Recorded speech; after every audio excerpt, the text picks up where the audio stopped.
The Gauls were Celtic peoples inhabiting Gaul in the Iron Age and the Roman period. The Gaulish language forms the main branch of the Continental Celtic languages. The Gauls emerged around the 5th century BC as the bearers of the Latin culture north of the Alps. By the 4th century BC, they spread over much of what is now France, Belgium, Switzerland, southern Germany, Austria and the Czech Republic by virtue of controlling the trade routes along the river systems of the Rhône, Seine, Rhine, and Danube, and they quickly expanded into northern Italy, the Balkans, Transylvania and Galatia. Gaul was never united under a single ruler or government, but the Gallic tribes were capable of uniting the forces in large-scale military operations. They reached the peak of the power in the early 3rd century BC. The rising Roman Republic after the end of the First Punic War increasingly put pressure on the Gallic sphere of influence. The Battle of Tène of 225 BC heralded a gradual decline of Gallic power over the 2nd century, until the eventual conquest of Gaul in the Gallic Wars of the 50s BC. After this,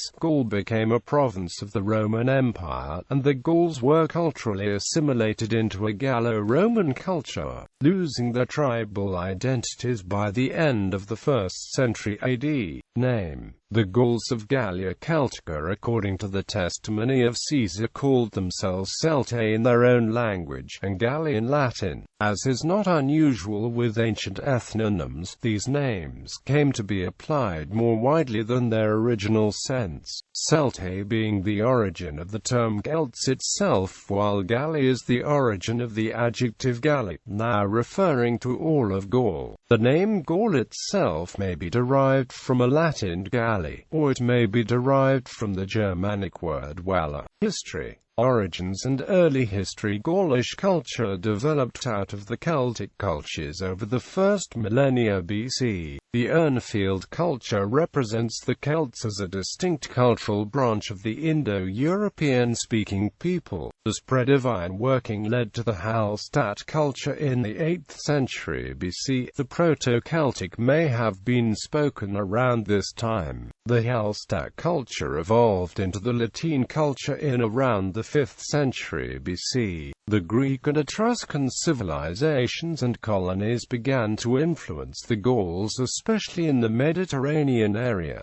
Gauls under Brennus invaded Rome circa 390 BC. Following the climate deterioration in the late Nordic Bronze Age, Celtic Gaul was invaded in the 5th century BC by tribes later called Gauls originating in the Rhine Valley. Gallic invaders settled the Po Valley in the 4th century BC, defeated Roman forces in a battle under Brennus in 390 BC, invaded Italy as far as Sicily. The peak of Gaulish expansion was reached in the 3rd century BC, in the wake of their eastward expansion in 281–279 BC, in which the Gauls led by Cerathrius Brennus and Bulgias invaded Thrace, Macedon and Illyria, sacked Delphi, and killed the Macedonian king Ptolemy Keranos. The invading Gauls later settled as far afield as Galatia, where they created widespread havoc until checked through the use of war elephants by the Seleucid king Antiochus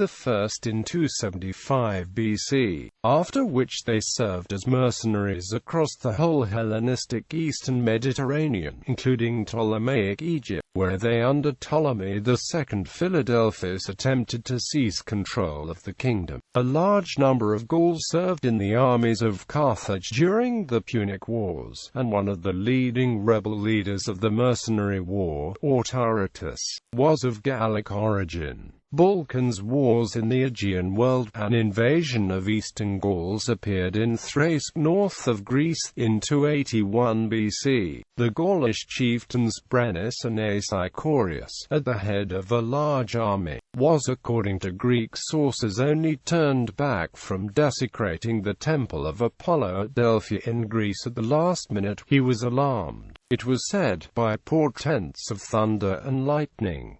However, according to the Roman legend of the cursed gold of Delphi, he did sack the city. One king Cerithrius invaded the Thracians, while another Gallic king Bolgias invaded Macedonia and Illyria, where he killed the Macedonian king Ptolemy Keranos. Elation War. In 278 BC, Gaulish settlers in the Balkans were invited by Nicomedes of Bithynia to help him in a dynastic struggle against his brother. They numbered about 10,000 fighting men and about the same number of women and children, divided into three tribes: Tricmi, Tolostobogi and Tectosages. They were eventually defeated by the Seleucid king Antiochus I in a battle where the Seleucid war elephants shocked the Galatians. While the momentum of the invasion was broken, the Galatians were by no means exterminated and continued to demand tribute from the Hellenistic states of Anatolia to avoid war. 4,000 Galatians were hired as mercenaries by the Ptolemaic Egyptian king Ptolemy II Philadelphus in the 270 BC. According to Pausanias, soon after arrival the Celts plotted to seize Egypt, and Sir Ptolemy marooned them on a deserted island in the Nile River. Galatians also participated at the victorious in 217 BC Battle of Raphia under Ptolemy IV Philopator, and continued to serve as mercenaries for the Ptolemaic dynasty until its demise in 30 BC. They sided with the renegade Seleucid prince Antiochus Hierax, who reigned in Asia Minor. Hierax tried to defeat King Attalus I of Pergamum, but instead, the Hellenized cities united under Attalus's banner, and his armies inflicted a severe defeat upon the Galatians at the Battle of the Caicus River in 241 BC. After the defeat, the Galatians continued to be a serious threat to the states of Asia Minor. In fact, they continued to be a threat even after the defeat by Gnaeus Manlius Vulso in the Galatian War. Galatia declined and fell at times under Pontic ascendancy. They were finally freed by the Mithridatic Wars, during which they supported Rome. In the settlement of 64 BC, Galatia became a client state of the Roman Empire. The old constitution disappeared, and 3 chiefs were appointed, one for each tribe. But this arrangement soon gave way before the ambition of one of these tetrarchs, Diiotarus, the contemporary of Cicero and Julius Caesar, who made himself master of the other 2 tetrarchies and was finally recognized by the Romans as king of Galatia. The Galatian language continued to be spoken in central Anatolia until the 6th century. Roman wars. During the Second Punic War, the famous Carthaginian general Hannibal Barca utilized Gallic mercenaries in his famous invasion of Italy. They played a part in some of his most spectacular victories, including the Battle of Cannae.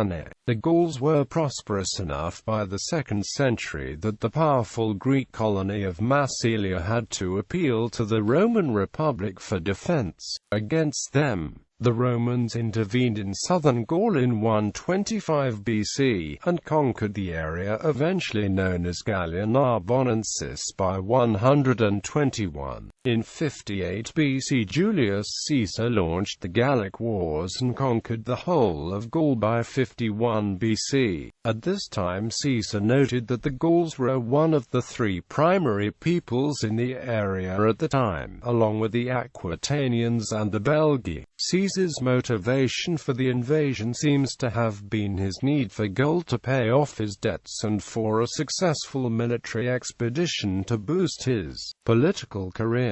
The people of Gaul could provide him with both. So much gold was looted from Gaul that after the war the price of gold fell by as much as 20%. While militarily just as strong as the Romans, the internal division between the Gallic tribes guaranteed an easy victory for Caesar, and Vercingetorix's attempt to unite the Gauls against Roman invasion came too late. After the annexation of Gaul, a mixed Gallo-Roman culture began to emerge. Roman Gaul, after more than a century of warfare, the Cisalpine Gauls, were subdued by the Romans in the early 2nd century BC. The Transalpine Gauls continued to thrive for another century, and joined the Germanic Cimbri and Teutons in the Cimbrian War, where they defeated and killed a Roman consul at Burdigala in 107 BC, and later became prominent among the rebelling gladiators in the Third Servile War. The Gauls were finally conquered by Julius Caesar in the 50s BC despite a rebellion by the Arvernian chieftain Vercingetorix. During the Roman period, the Gauls became assimilated into Gallo-Roman culture and by expanding Germanic tribes. During the crisis of the 3rd century, there was briefly a breakaway Gallic empire founded by the Batavian general Postumus.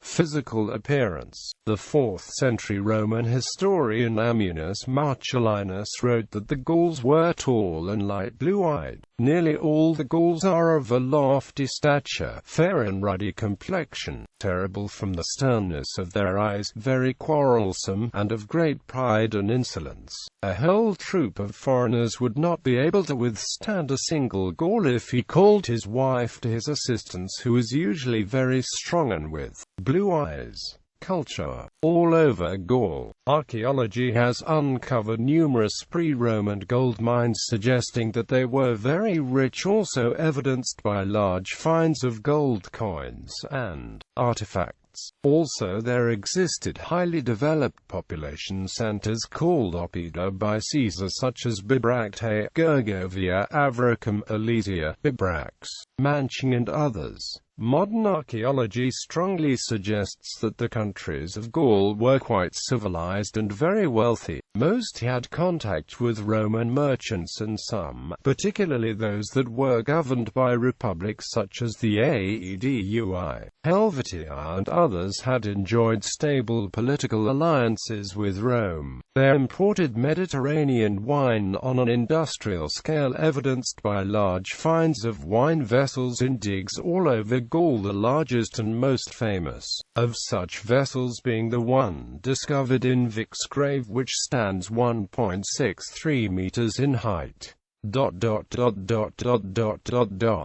Social structure. Gaulish society was dominated by the Druid priestly class. The Druids were not the only political force, however, and the early political system was complex. The fundamental unit of Gallic politics was the tribe, which itself consisted of one or more of what Caesar called pagi. Each tribe had a council of elders, and initially a king.